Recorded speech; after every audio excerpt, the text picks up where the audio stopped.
Graça e paz, amados irmãos. Vamos falar com o nosso Deus antes de darmos início ao nosso estudo? Paizinho querido, muito obrigado pela tua bondade, pelo teu cuidado. Muito obrigado porque o Senhor é sempre um Deus que nos ouve, que se importa com as nossas dores, com os nossos sofrimentos, que caminha conosco nos tempos mais difíceis. Somos gratos, Senhor, por esse momento de estudo da Tua Palavra, que tem nos sustentado, tem nos animado e nos encorajado a continuarmos firmes. Que nós possamos, Senhor, nessa noite nos deleitar em tudo que o Senhor tem reservado para nós e que possamos aproveitar da beleza da Tua Palavra para nela encontrar força para a nossa caminhada. Assim eu oro e já te agradeço por tudo, em nome de Jesus. Amém. Amados irmãos, hoje o tema é consolo e cuidado. Essa série de estudos que nós temos feito tem nos ensinado de que somos maduros e essa maturidade nos ajuda a lidar melhor com as nossas dores, com as nossas lutas, com as dificuldades, vendo o que realmente importa, o que tem valor para a nossa vida, nos fazendo melhores cristãos, melhores pessoas do que fomos ontem e seremos com certeza, se assim continuarmos, sendo melhores amanhã do que fomos hoje. E aí hoje eu quero convidar você a abrir sua Bíblia em 2 Coríntios, capítulo 1, onde estaremos lendo do versículo 3 ao 11, que diz assim: Bendito seja o Deus e Pai de nosso Senhor Jesus Cristo, o Pai de misericórdia e o Deus de toda consolação. É Ele que nos conforta em toda a nossa tribulação para podermos consolar os que estiverem em qualquer angústia com a consolação com que nós mesmos somos contemplados por Deus. Porque assim como os sofrimentos de Cristo se manifestam em grande medida a nosso favor, assim também a nossa consolação transborda por meio de Cristo. Mas, se somos atribulados, é para o vosso conforto e salvação. Se somos confortados, é também para o vosso conforto, o qual se torna eficaz, suportando vós com paciência os mesmos sofrimentos que nós também padecemos. A nossa esperança a respeito de vós está firme, sabendo que, como sois participantes dos sofrimentos, assim o sereis da consolação. Porque não queremos, irmãos, que ignoreis a natureza da tribulação que nos sobreveio na Ásia, porquanto foi acima das nossas forças, a ponto de desesperarmos até da própria vida.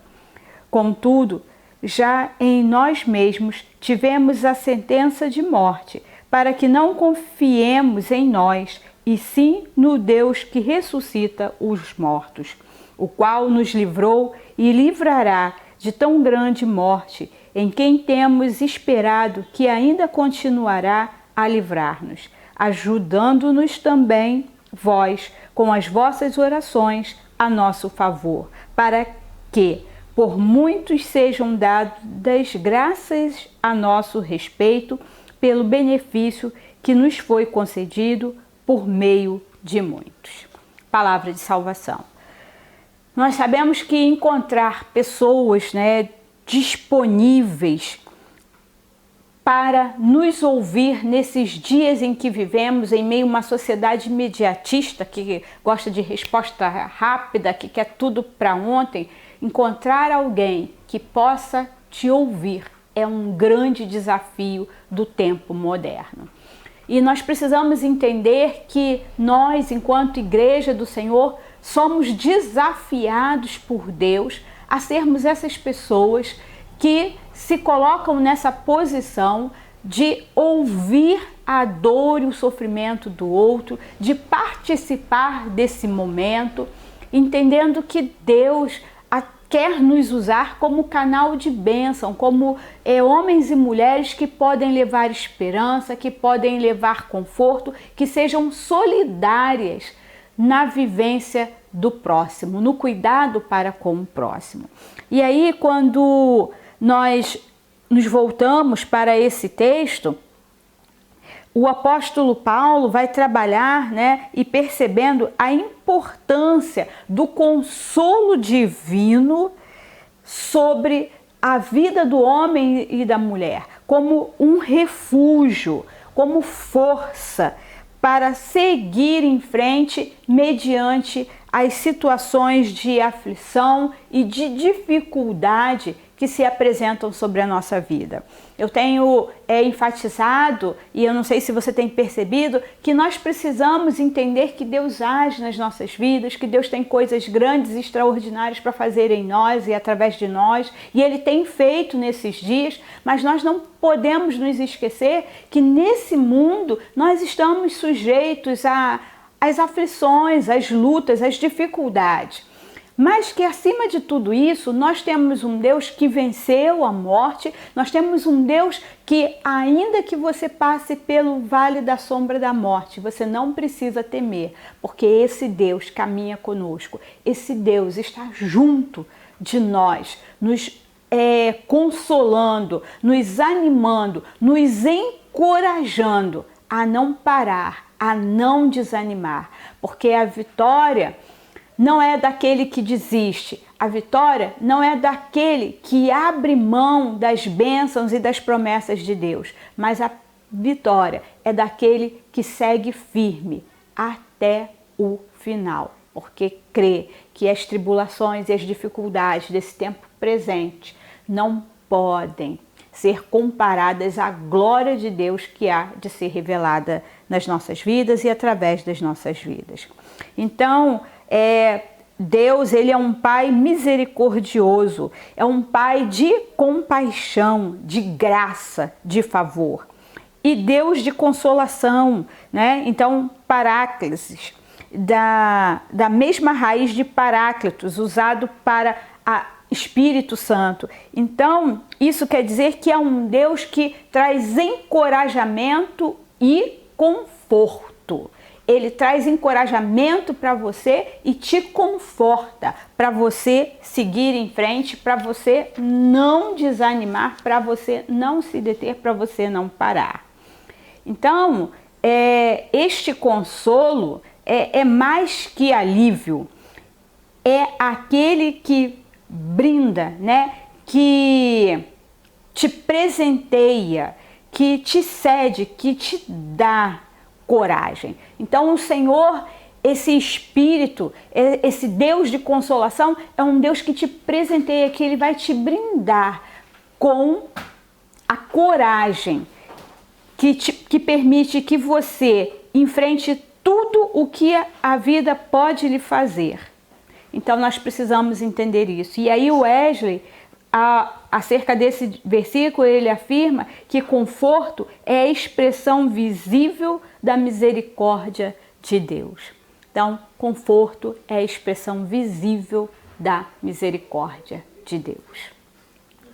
E Deus quer ser um Deus de misericórdia, um Deus de graça, não somente através da ação do Espírito Santo que habita em nós e que nos habilita, que nos anima e que nos encoraja, esse Espírito que está dentro de nós e que você, no momento mais difícil, de dor mais atroz, Ele opera essa graça dentro de você e você sente, mas Ele também quer usar você para consolar, para abraçar, para alcançar, para cuidar do outro. Então nós precisamos entender isso, que Ele dá conforto durante e depois da aflição. Então esse Deus de consolo, esse Pai de misericórdia, Ele te dá conforto durante e depois da aflição. Por quê? Porque Deus está conosco sempre. Eu gosto muito dessa expressão, né, que Wesley fala, o melhor de tudo é que Deus está conosco. Deus está conosco sempre, em todo tempo. Independente do momento que você está vivendo, tenha certeza que Deus está com você. Se você ainda não desistiu, se você não sucumbiu, se você ainda consegue resistir, se você ainda está de pé, tenha certeza, é porque Deus está com você. Deus está te ajudando. O testemunho e a atuação misericórdia de Paulo são expressões dessa consolação divina que acolhe e fortalece o ser humano para que ele siga cumprindo a vontade de Deus. Então nós precisamos entender que Deus, Ele está conosco para quê? Para que você não desista. E Paulo não desistiu. E não fica claro no texto qual foi o tamanho da adversidade, da dificuldade que Paulo enfrentou. Mas quando a gente lê, a gente percebe que foram momentos extremamente difíceis, de perder a esperança, de achar que estava tudo perdido, que estava tudo acabado. Mas ele reconhece depois de passar dessa situação, que Deus estava ali com ele, Deus se fez presente na vida dele e também os irmãos colaboraram através das orações para que ele conseguisse suportar todo esse momento, vencer e enfrentar. Quantas vezes passamos por momentos difíceis e nós achamos que não vamos vencer, que não vamos dar conta, que é muito grande a dor e que nós não vamos suportar. Mas Deus vem, entra com a sua misericórdia, entra com a sua graça e nos dá um novo fôlego. Eu lembro que teve uma das situações que eu enfrentei e eu passei por um momento muito difícil, muito doloroso, e eu só tinha duas opções na minha cabeça. Ou eu desisto de tudo, me prostro de vez, ou eu entrego tudo nas mãos de Deus e continuo caminhando como se nada tivesse acontecendo, porque Deus já foi lá e já resolveu, já trabalhou, já agiu. E eu preferi a segunda opção. Entender que, a despeito de tudo que eu estava vivendo, que era muito intenso, muito dolorido, muito complicado, muito difícil, a melhor saída era deixar tudo isso de lado e seguir em frente, porque Deus estava agindo. E eu lembro que naquela semana tão dolorosa, quando parecia que as respostas que vinham diziam que ia demorar a se resolver, que não era para agora, naquela mesma semana, Deus entrou com providência e Deus mudou por completo a história. O processo ainda se alongou por alguns anos, mas Deus, naquele momento, Ele falou comigo que Ele já tinha resolvido, que já estava tudo certo. Então isso encheu meu coração de paz, de esperança, de graça, porque eu me senti acolhida, confortada, sabendo que Deus estava comigo. Levou ainda alguns anos para que eu visse todo o processo concluído? Levou. Durante esses anos tiveram momentos de angústia, de aflição, foram momentos difíceis? Foram. Mas eu já tinha a certeza que Deus falou comigo, que já estava resolvido. Então não importava o que acontecesse, porque já estava resolvido. Deus já tinha decretado a vitória. Então, nós precisamos entender que o nosso Deus, Ele age na nossa vida. E é muito interessante porque durante todo esse processo, vez por outra, via um irmão, uma irmã e falava assim, olha, Deus mandou que eu orasse pela sua vida, Deus mandou que eu jejuasse pela sua vida, pela sua família, olha, eu estou orando por você. E eu agradecia e eu falava, olha, eu sei que eu estou de pé, porque Deus é comigo e porque você tem orado pela minha vida. Então nós precisamos crer que nós não estamos sozinhos, que Deus está conosco.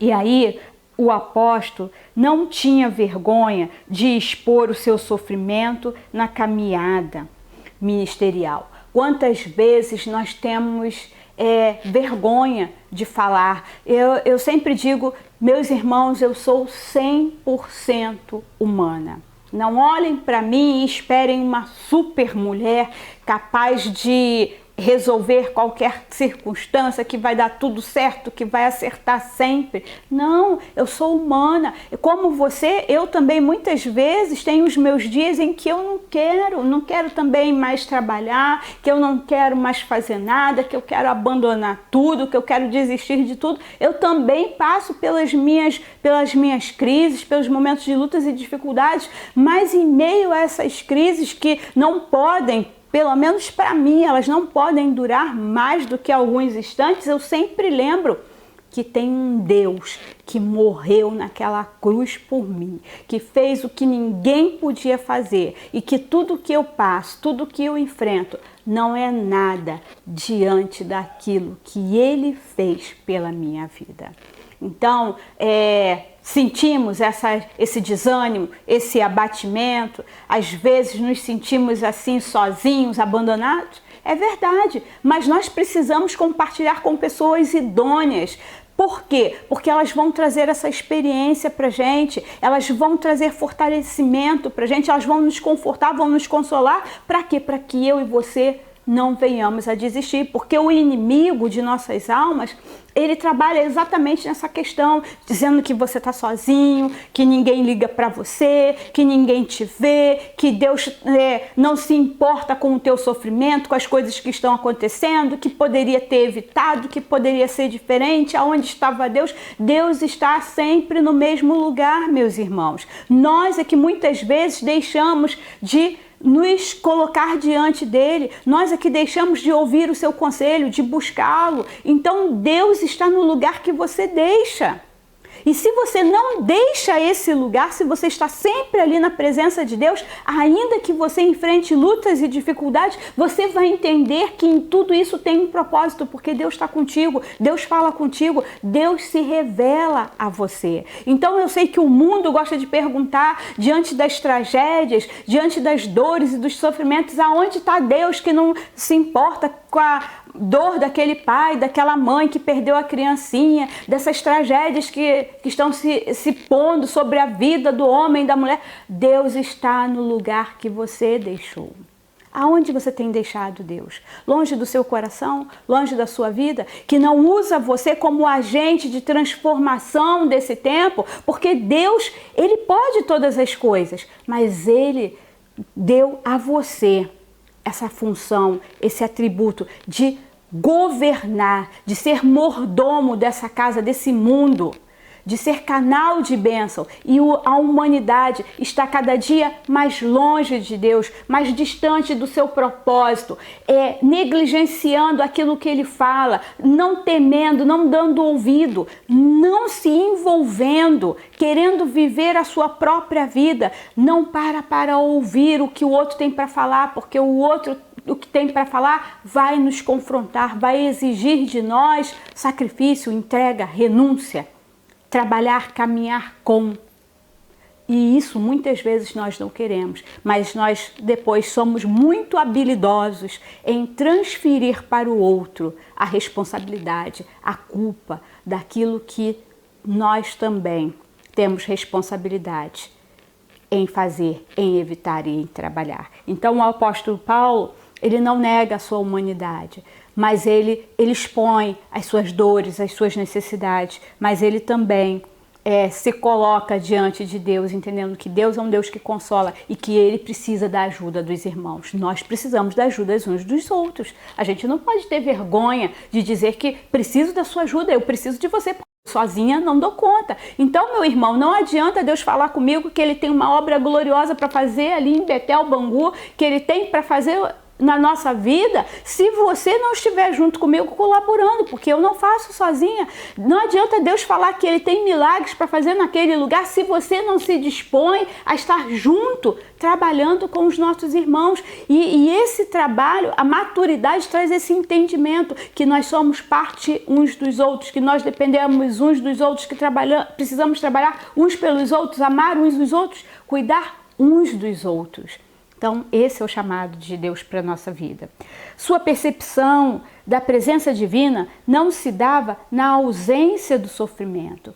Então, muitas vezes nós temos esse entendimento equivocado, né? Nós só achamos que Deus está conosco quando não há sofrimento. Então, se não há sofrimento, então Deus está conosco. Se está tudo bem, é porque Deus está conosco. Mas no sustento que se recebia durante as tribulações.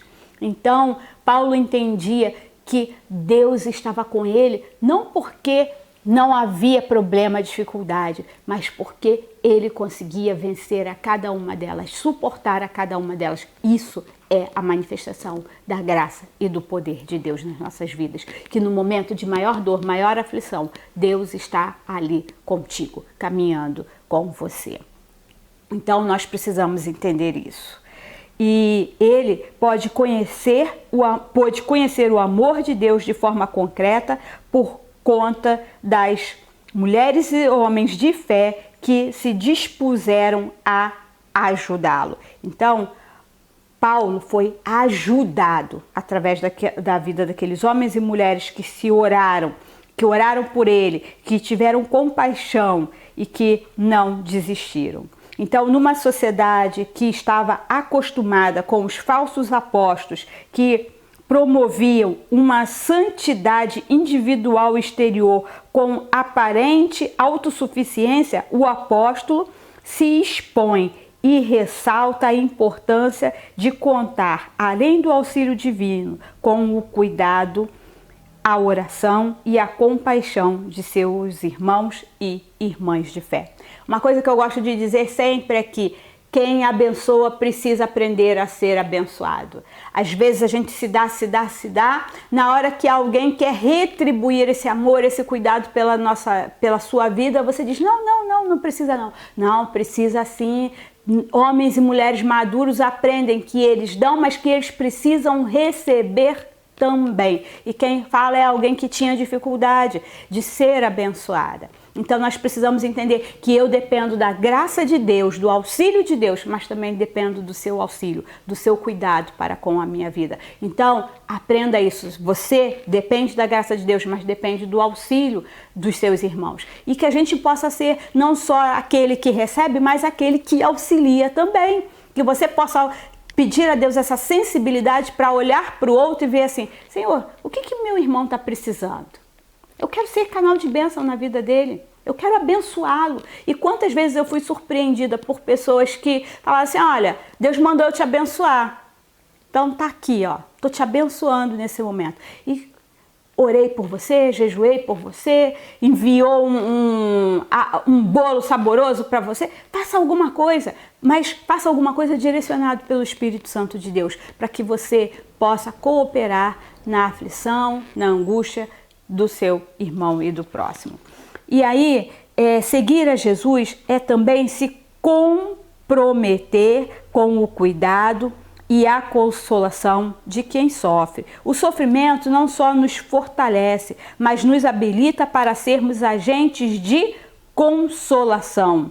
Então, nós precisamos entender isso, que o sofrimento nos fortalece, nos deixa mais maduros, mais conscientes das necessidades uns dos outros, da capacidade e das habilidades que Deus nos confere através desse sofrimento. Já passei por muita coisa na minha vida e eu agradeço a Deus por cada momento difícil, porque cada momento difícil superado me ensinou muito e me auxiliou a ajudar melhor o meu irmão, a ter um olhar diferenciado para o outro.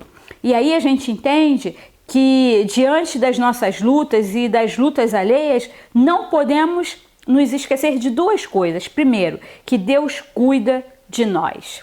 Então, Deus está cuidando de você nesse momento. Independente do momento que você está atravessando, tenha certeza, Deus está com você. Prova disso é que eu estou aqui dizendo para você. Deus está falando para você nesse momento.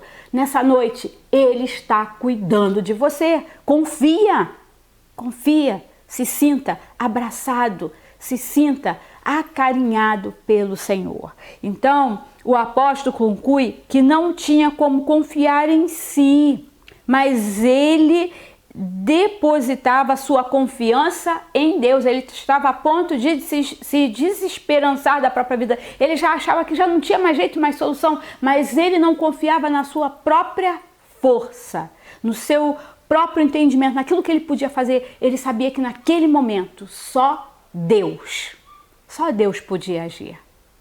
E ele confiou em Deus, e Deus agiu, e Deus fez o melhor na vida dele. A segunda coisa, que Deus cuida através de nós. Deus usa a mim, Deus usa a você, Deus quer usar a cada um de nós para quê? Para cuidar do outro, para ser agente de bênção na vida do outro, para ser canal de consolo, de misericórdia, de graça para o outro.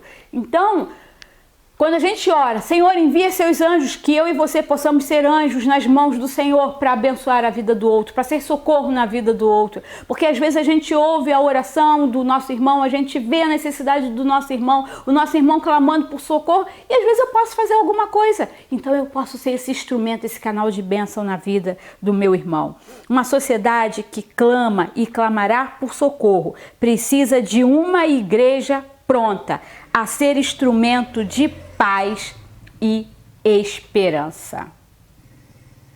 Então, quando nós olhamos para a nossa sociedade, olhamos para a nossa comunidade, cheias de grades, pessoas enclausuradas dentro das suas casas, com medo, com depressão, com ansiedade, nós precisamos ver uma sociedade angustiada, clamando por socorro. E nós, como igreja, precisamos ser homens e mulheres que estamos prontos a trabalhar por esse socorro.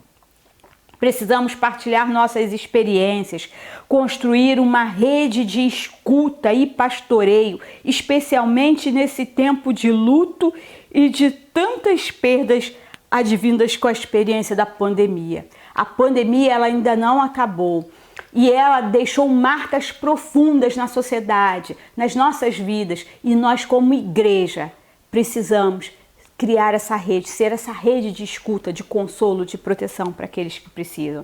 Essa semana estava conversando com uma pessoa e ela estava falando que alguém estava falando das suas dificuldades e ela falou: eu estou aqui, se você precisar de mim, eu estou aqui só para te ouvir, não quero perguntar nada. Se você quiser falar, eu vou te ouvir, mas eu estou aqui para o que você precisar.